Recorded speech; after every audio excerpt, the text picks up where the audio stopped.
He said, I'm not happy, I'm not happy, I want to see the manager. So he said, what's your name? She said, Paddy. Paddy what? Paddy Mac.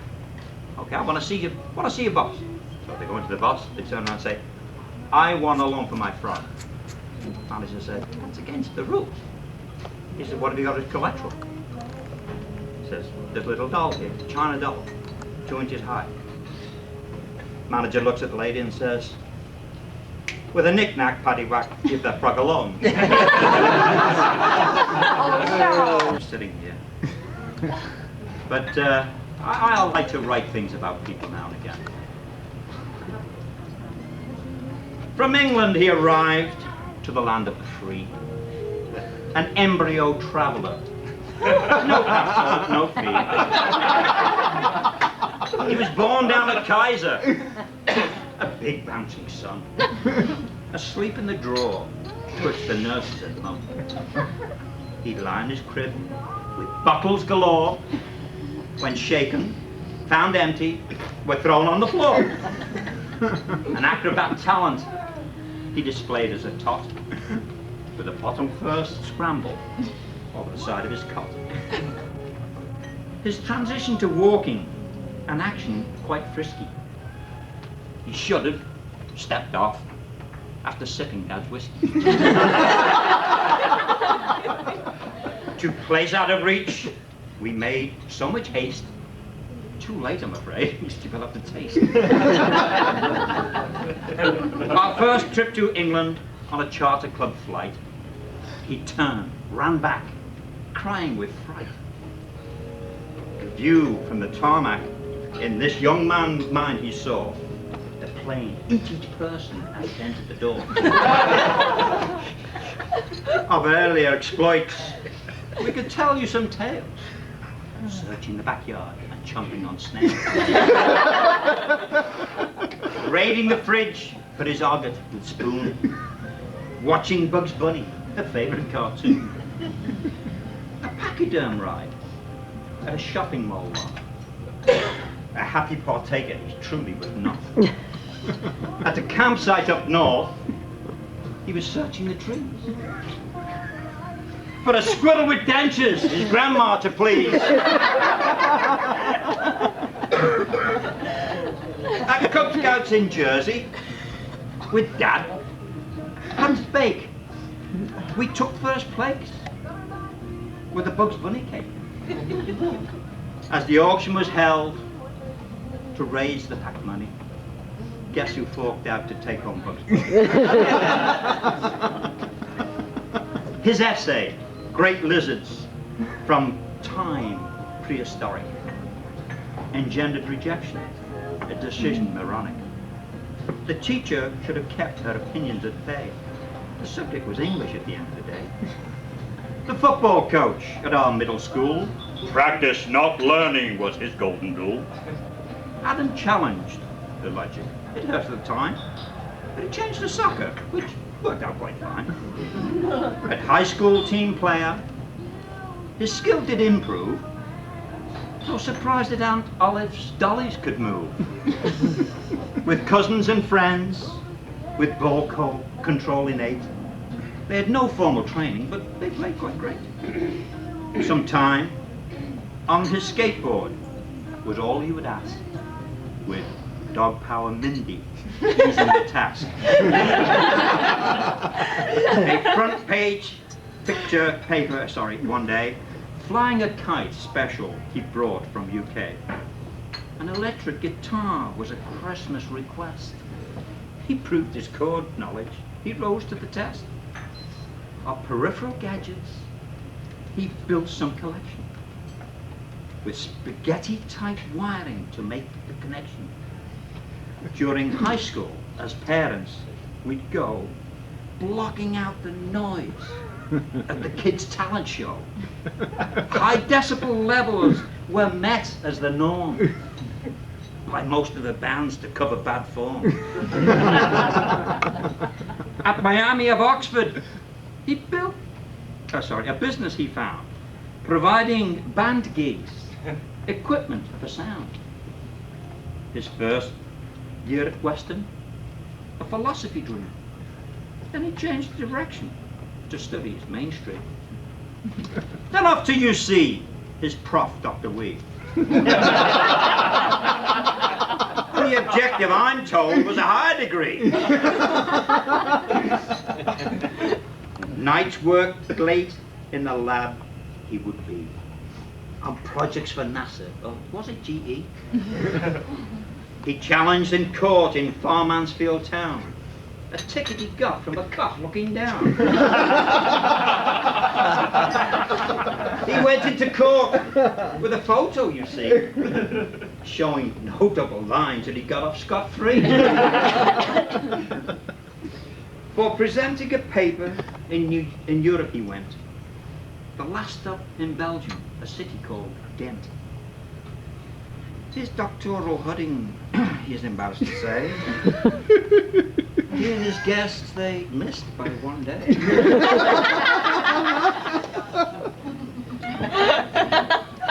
Fast two-wheel machines are added special with lessons and racings to his urges to vent. The bikes off bound for waiting in assembly, parts lay on the floor. They journeyed to Europe for old Uncle Sam. After a train schedule mix-up, through Brussels they ran. Boarding their train just barely in time, speeding to Cologne and then on to Mannheim. To Wright Pat Air Base, a daily sojourn. At last, full-time work his dollars to earn. Only evenings and weekends they have time to share. For to Dayton he drives, the Queen City for her. Historical facts for Julie are knowledge is scarce, which limits the use of words in the verse. So in final salute, please raise up your glass and wish them the best, this guy and this lass.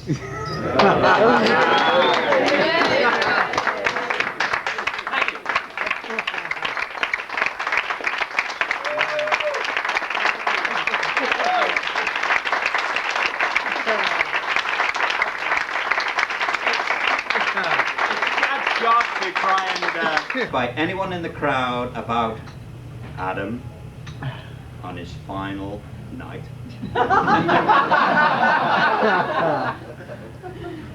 I think I'm going to hand it over to, what are they? The young ladies from Julie's family. I'm finished. I think Uncle John... Oh, you're going to say something? Okay.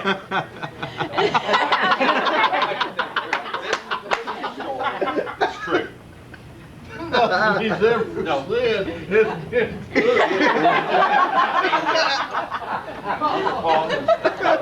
This was a very special morning to me.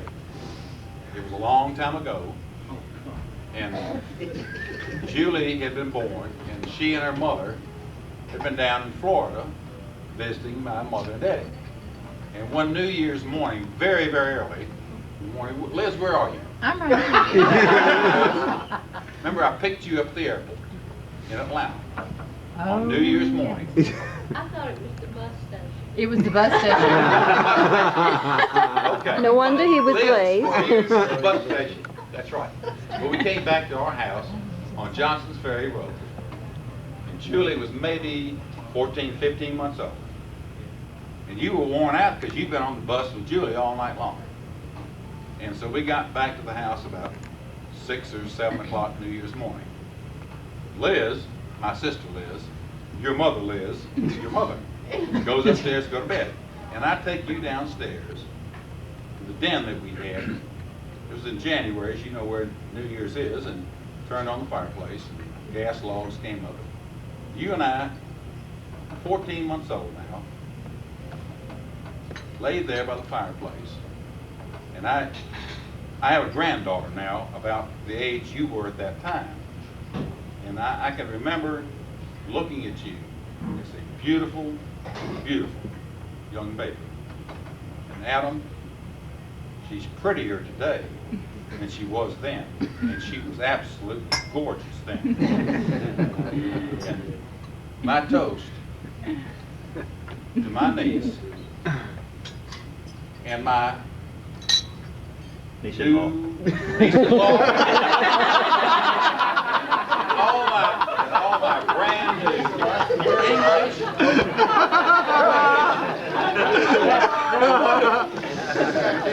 May Almighty God.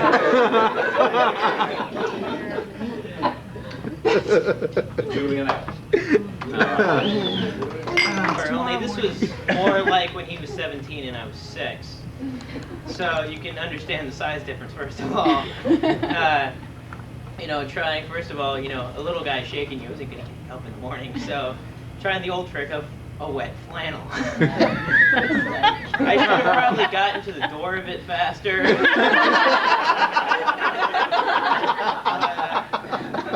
I think my neck's still crooked.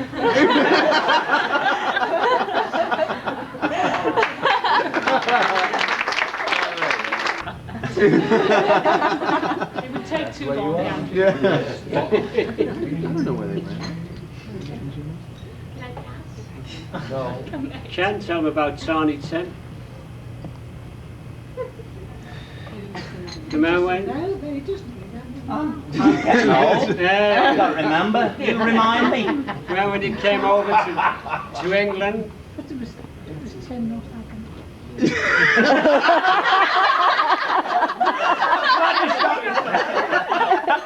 Come on, Tim has just spoken. So he's back here. Never mind that. Yeah. Why don't we share this humor over here? I never knew the English to be so bashful. Oh, yes. Right. And our son Gary was about, what, 15 or 16? And he had all his mates with him. Yeah. And we all went to the this cottage we'd hired. And Tim was a baby in arms. And Ken and Pen and Tim came to stay with us, and my son, this crowd of mates, all in this cottage. And we were all downstairs, and you had to go up in the attic, do you remember? Yeah, that's where I belong. They've been putting me up there ever since. And of course, downstairs, the lads had all been out for a couple of bevies, I think, you know, and they all started chatting, and Olive, my wife, we were all saying, shh, remember Tim. And of course, they all stood up in a circle, all started dancing round, singing Tiptoe through the tulips. Do you remember? Yeah. You wouldn't remember that one. Tiny what was his Tim. name? Tiny Tim. Yeah. Wasn't it? Yeah. All right, yeah. There you go. But one guy. remember This is Adam's Day. It's okay. This happened to be my day at the moment. We all went down. My day. We all went down to the beach, remember? And this particular guy called Graham, one of Yes. Daddy's mates, he was really a hilarious chap. And we were all playing handball on the beach, you know, with it. And these two old ladies came walking along the beach. You remember?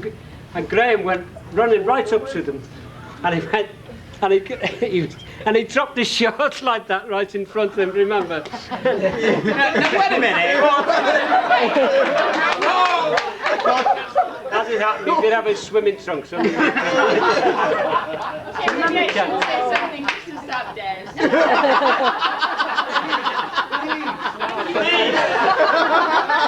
Yes, sir. Top.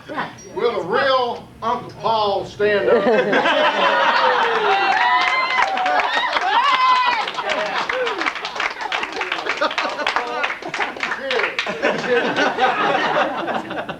Between our two nations and our two languages, Separated by language. I wish to toast to Adam and to Julie. Between these great continents, England's not a continent.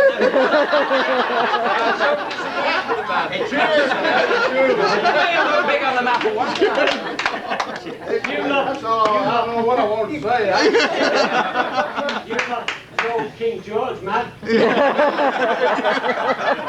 King Washington.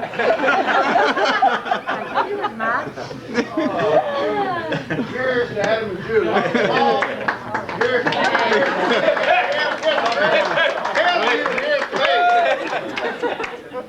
Okay, I do want to say something really briefly. Oh, no. As Adam was finishing up his degree, I had the pleasure of having him live with me. Now, this arrangement was a little different than I expected it to be. It kind of involved him moving in all his stuff and his cat and saying, "I'll see you next weekend. I'm going back to the lab and I'm going to sleep underneath my desk." Because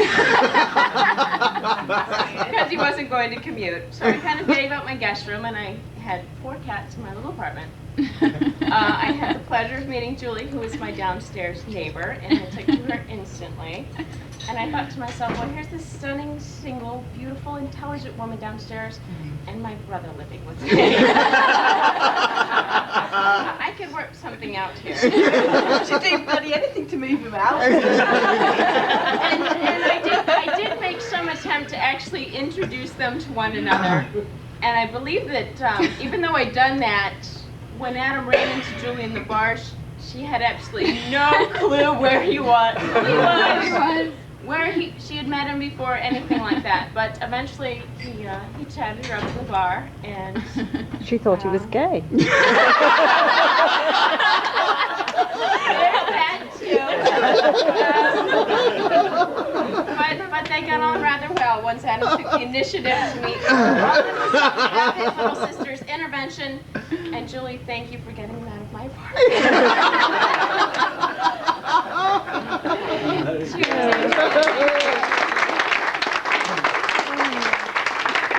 Our basic method was editing the gut. So basically from the beginning, Julie had an air about her of smug confidence. But nonetheless, she was irresistible. Pensive and talented and always ready to show the world her spunk.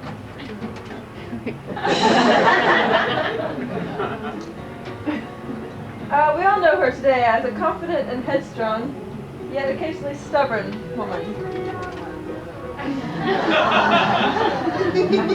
This presented itself early on as she demonstrated to her sisters always who was the boss in the house.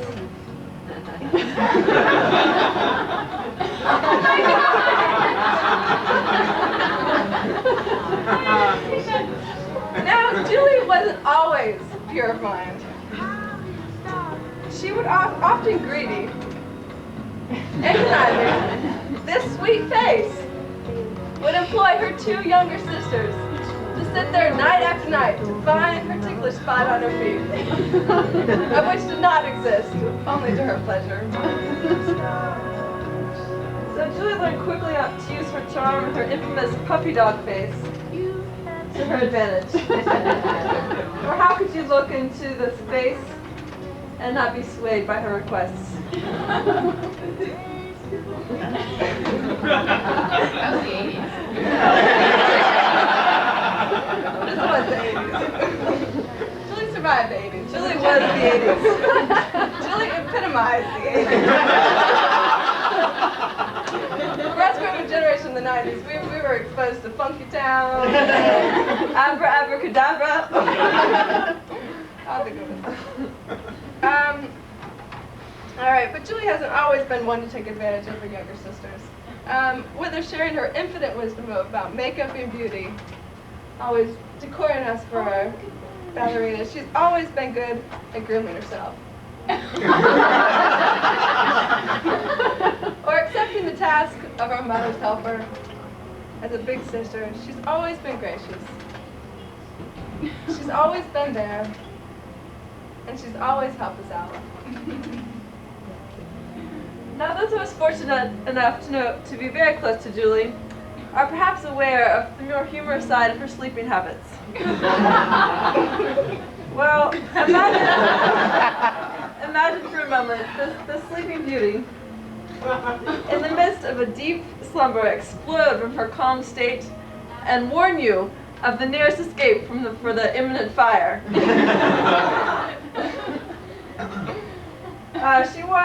remain an interactive sleeper who easily makes herself comfortable almost anywhere.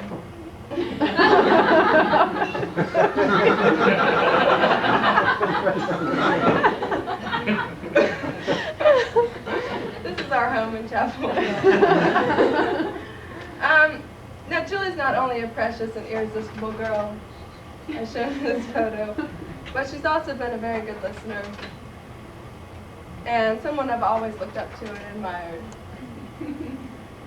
Through it all, Julie's been a good friend and a very fun sister to hang out with, an invaluable source of guidance. We'll always know she's just a phone call away. Through the best of times and the not so best of times.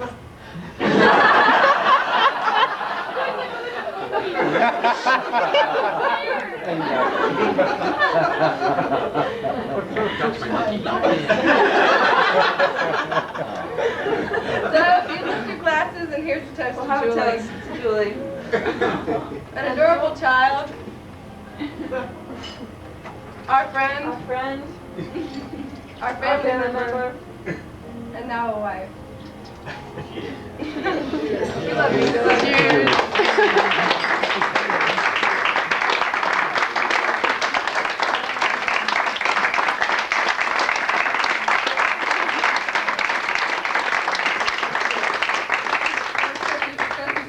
Real quick about just the three of us growing up together as sisters.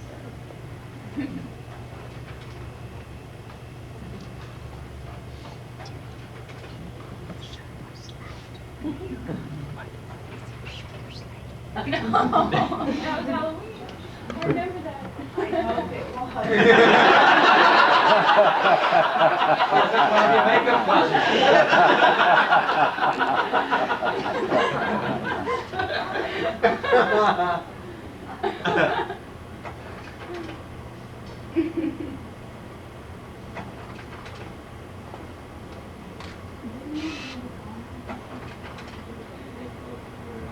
This again, Julie in the 80s. Julie short in the front and long in the back. You can't laugh. I've seen your 80s hairstyle. Yeah.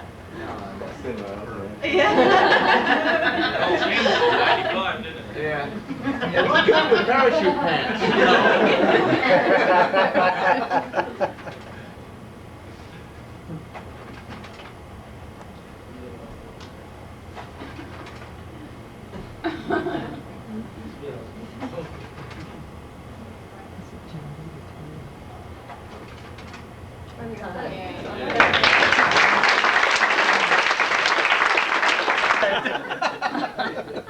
I just hope that you know, we can live up to your record. You know, and it's quite a marker to live up to. And just happy all you here tonight.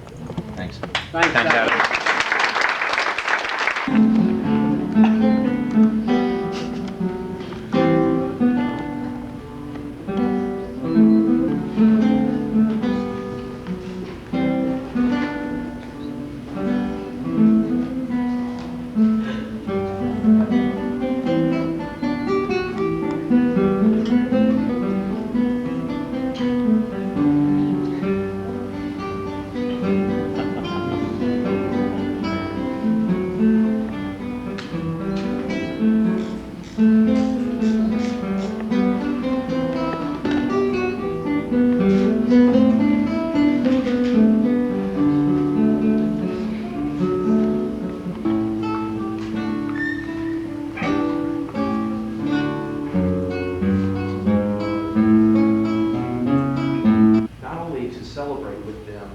also to seek your love and support in this new marriage. Hopefully, as you listen to their solemn vows to each other, the readings and other elements of this wedding, you will learn more about their vision and values and goals for their marriage.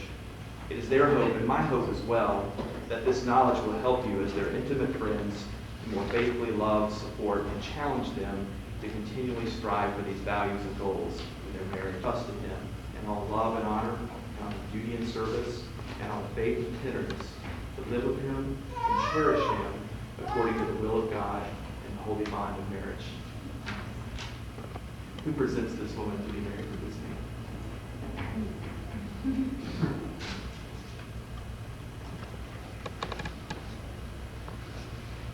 And to this gathering of Julie and Adam's friends and family, I wanted to give you an opportunity to express your faithful love and support of their marriage. And you may respond to the following pledge with the affirmation, "We will." Do you pledge to offer Julie and Adam and their relationship your loving support, to keep them in your thoughts and prayers, and to nurture them in this sacred endeavor of marriage? We will.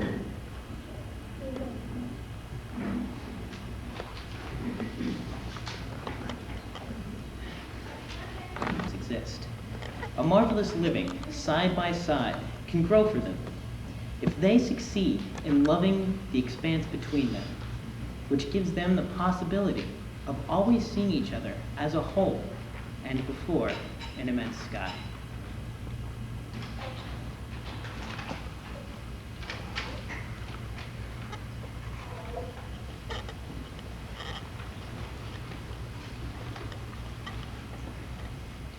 Julie, Adam, allow me a personal statement.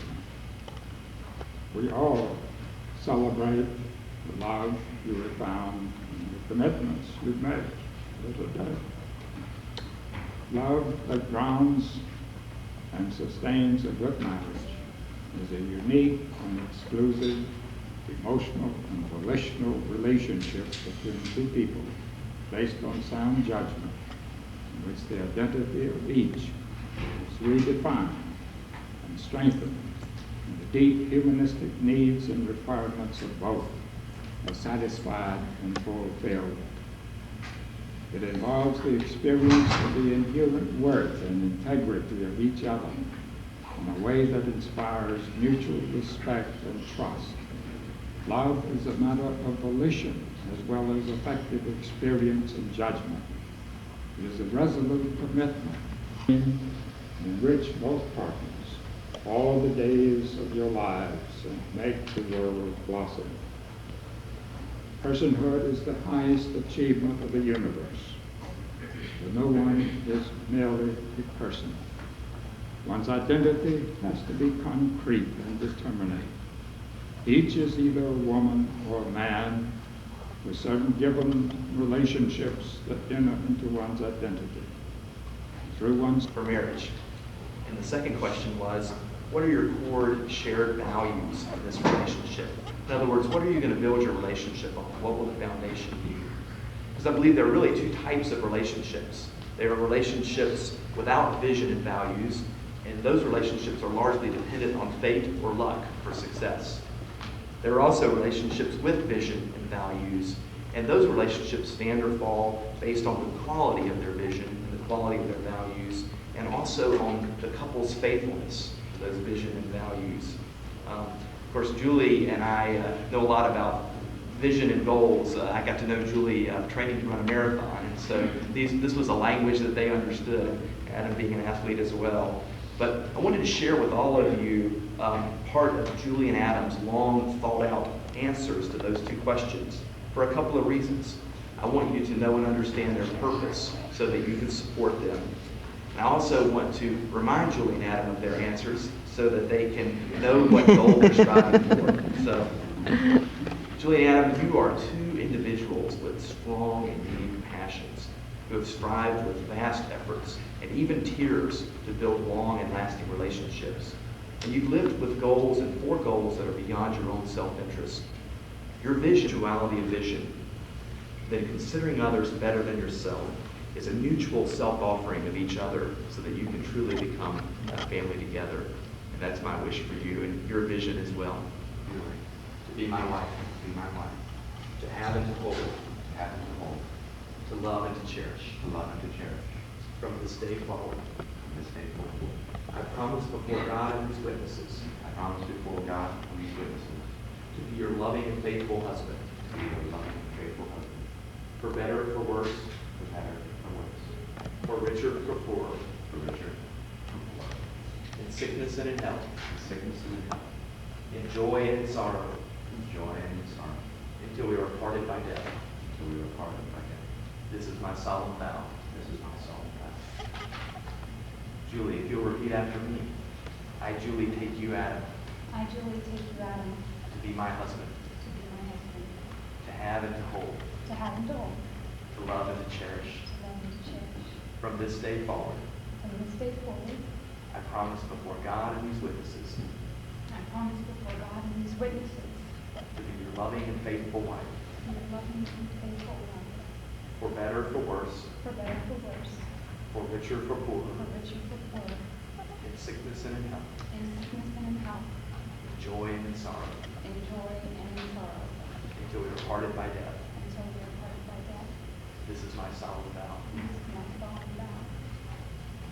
Adam and Julie have brought rings to symbolize this commitment.